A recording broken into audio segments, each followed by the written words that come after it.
Digital అరెస్టుల పేరుతో ఎవరైనా phone చేస్తే నమ్మవద్దని cyber security bureau DSP KVM Prasad అన్నారు. సోమాజిగూడకు చెందిన వృద్ధుడి దగ్గర నుంచి 7 కోట్ల రూపాయలను కాజేశారని తెలిపారు. అనుమానాస్పద రీతిలో కాల్స్ వస్తే తమకు సమాచారం ఇవ్వాలంటున్న cyber security bureau DSP KVM ప్రసాద్తో మా ప్రతినిధి Sasi face to face. Digital అరెస్టులపై పోలీసులు ఎంత అవగాహన కల్పిస్తున్నప్పటికీ కూడా ఎక్కడో ఒక చోట ఈ మోసాలు జరుగుతూనే ఉన్నాయి.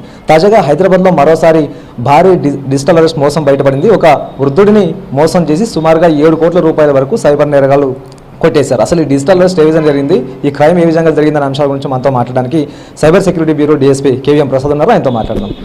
అంటే ఇందులో యాక్చువల్గా మన 81 years ఓల్డ్ బిజినెస్ మ్యాన్ ఈయన మన సోమాజిగూడలో ఉంటారు. ఈయనకి October 27th లాస్ట్ ఇయర్ ఈయనకి ఒక కాల్ వచ్చింది. బ్లూ దర్త్ కొరియర్ నుంచి కాల్ చేస్తున్నాం, మీ పేరు మీద ఒక పార్సిల్ తైవాన్కి పంపించినారు. ఈ పార్సిల్లో కొంత MDMA drugs, passports, debit cards ఇటువంటివన్నీ ఉన్నాయి అని చెప్తే ఈయన లేదు నాకు నేనేమి పంపలేదు అని చెప్తే సరే వారు కట్ చేసేసినారు. కట్ చేసిన తర్వాత మళ్ళీ next call Mumbai police department నుంచి మాట్లాడుతున్నాం, మీ పేరు మీద ఈ పార్సిల్ ఉంది, దీన్ని బట్టి మేము అంతా వెరిఫై చేసాము, మీరు పూర్తిగా ఈ క్రైమ్లో ఇన్వాల్వ్ అయి ఉన్నారు, దీనికి టెర్రరిస్ట్ యాక్టివిటీస్తో కూడా సంబంధాలు మాకు వెలుగు చూసి మేము కనిపెట్టాము, కాబట్టి మేము ఇప్పుడు మిమ్మల్ని డిజిటల్ అరెస్ట్ చేస్తున్నాము, మీరు ఒక రూమ్లోకి రావాలా, మా పర్మిషన్ లేకుండా ఎవరితోనే మాట్లాడటానికి వీల్లేదు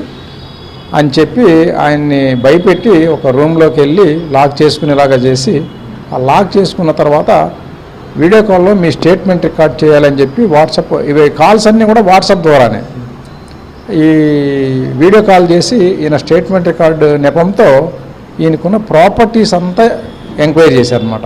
ఏమేమి అసెట్స్ ఉన్నాయి, ఎంతెంత ఫిక్స్డ్ డిపాజిట్స్ ఉన్నవి, ఎక్కడెక్కడ ఉన్నవి, ఏ బ్యాంకుల్లో ఎంతెంత అనేది ఈ డీటెయిల్స్ అన్నీ తీసుకున్నారు.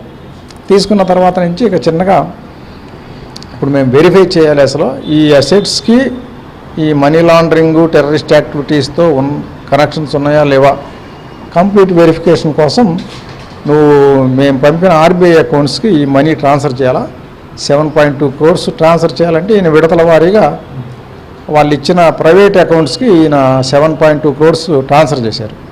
ట్రాన్స్ఫర్ చేసిన తర్వాత ఈ కేసులో నుంచి నువ్వు బయటపడాలంటే ఇంకొక 1.2 crore కట్టాలని చెప్పి డిమాండ్ చేయడం మొదలుపెట్టినారు. ఈలోపు ఈయనకి ఏంటంటే టైమ్స్ ఆఫ్ ఇండియా న్యూస్ పేపర్లో ఇట్లా డిజిటల్ అరెస్ట్ గురించి ఒక ఆర్టికల్ వచ్చింది. ఆ ఆర్టికల్ చదివిన తర్వాత ఆయన రియలైజ్ అయ్యాడు, ఇదంతా డిజిటల్ అరెస్ట్ అనేది మోసం అని చెప్పి.